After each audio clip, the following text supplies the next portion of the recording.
8h26, je viens d'arriver au bureau. J'ai pris le temps de ranger un petit peu. Mes terminales arrivent du coup dans 4 minutes.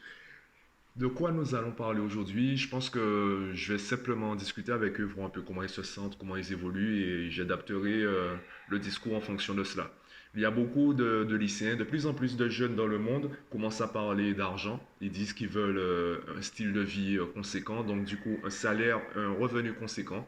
Donc je pense les motiver en leur rappelant que ce n'est pas... Enfin, c'est assez simple, mais ce n'est pas facile.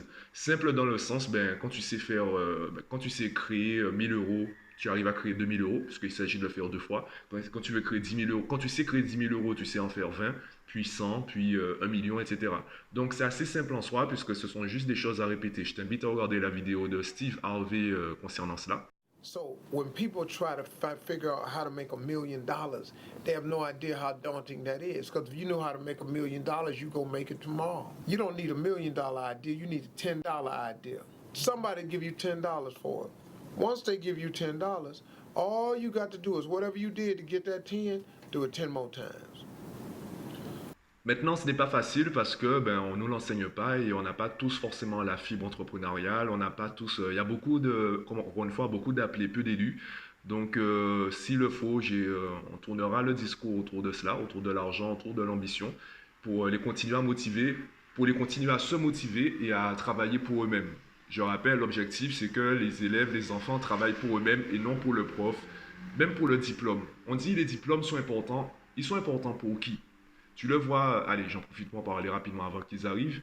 Tu as des écoles qui créent des diplômés et du jour au lendemain, tu entends que ces écoles, en fait, ce sont des arnaques, elles n'ont jamais été validées par l'État. Du coup, les personnes qui sortent diplômées de ces écoles, elles restent diplômées ou pas? Puisque le diplôme qu'elles ont eu n'est pas valide.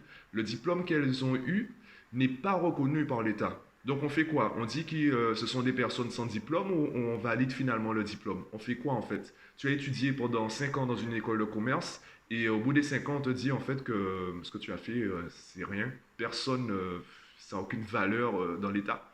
En fait, les diplômes ont la valeur que la société lui donne. Et c'est pour ça qu'entre deux pays, tu as des diplômes qui n'ont pas la même valeur, alors que c'est peut-être le même nombre d'études ou les mêmes formations, le même contenu pédagogique. Sauf que la puissance des États, etc., la supériorité technologique ou intellectuelle d'un État par rapport à l'autre dit que mon diplôme est plus important que le tien, alors on a travaillé les mêmes choses. Donc finalement, les diplômes, je ne dis pas de ne pas en avoir, faut juste se rappeler que c'est important parce qu'on a décidé que c'est important. Mais avant le diplôme, il y a les connaissances et les compétences. Donc si tu as le niveau, si tu as les connaissances et les compétences, peu importe le pays où tu passes le diplôme, on estimera que tu auras le niveau. C'est pour ça que je ne mets pas une opposition entre les deux, il faut les deux.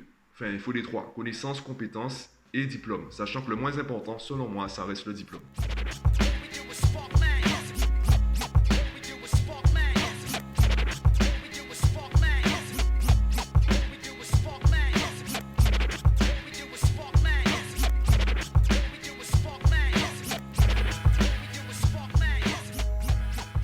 Séance enfin terminée.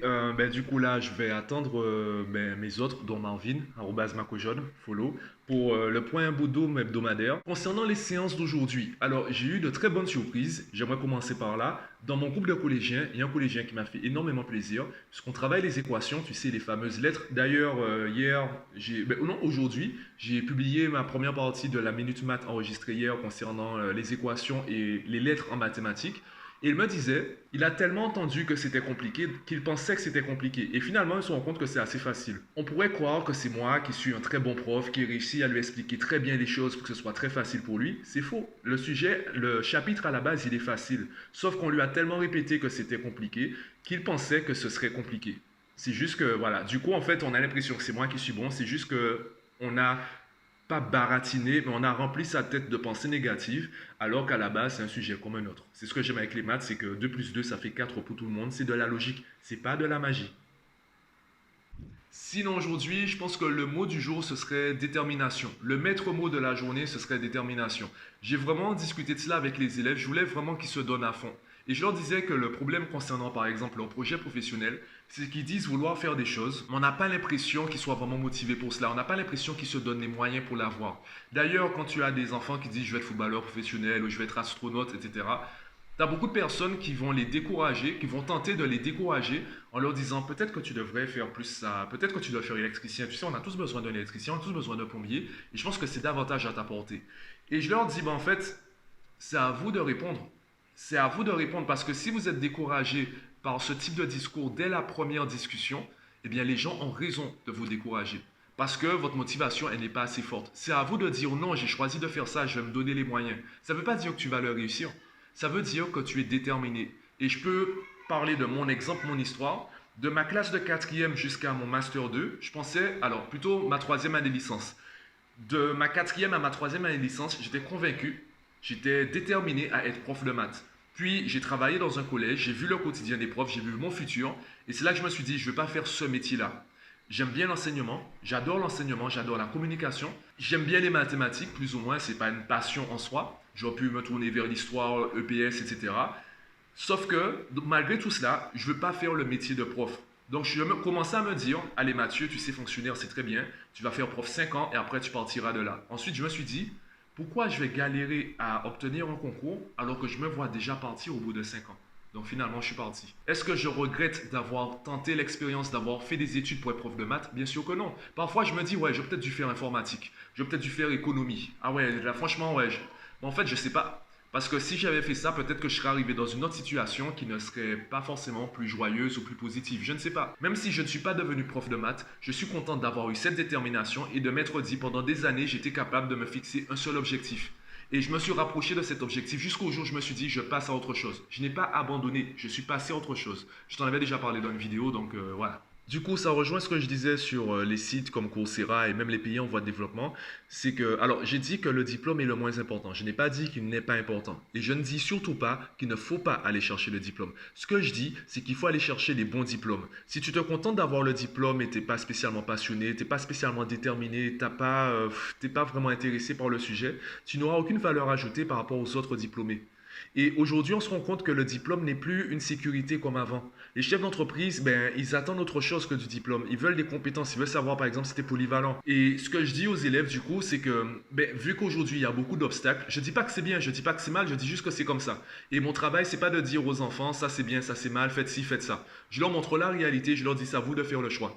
Comme un GPS, je leur demande de me fixer la destination et ensuite je leur montre le chemin le plus adapté. Le chemin que j'estime, parce qu'encore une fois, je n'ai pas la science infuse, donc je partage mon opinion, ma perception du monde et de la société. Je leur dis, selon moi, le meilleur chemin, c'est celui-là. C'est le plus court, le plus rapide, tout ce que tu veux. Et aujourd'hui, le chemin le plus court pour, entre guillemets, réussir sa vie, être épanoui, eh bien, c'est déjà de réfléchir à ce qu'on aime faire, ce qu'on veut faire, là où on est assez déterminé pour surmonter les obstacles. Imagine si tu as déjà du mal aujourd'hui en tant que lycéen à travailler seul chez toi alors que tu vis chez tes parents, tu ne payes pas de loyer, tu ne payes pas de facture. Si tu as du mal à travailler seul dans ces conditions, tu veux faire tes parents payer une école et un logement au Canada?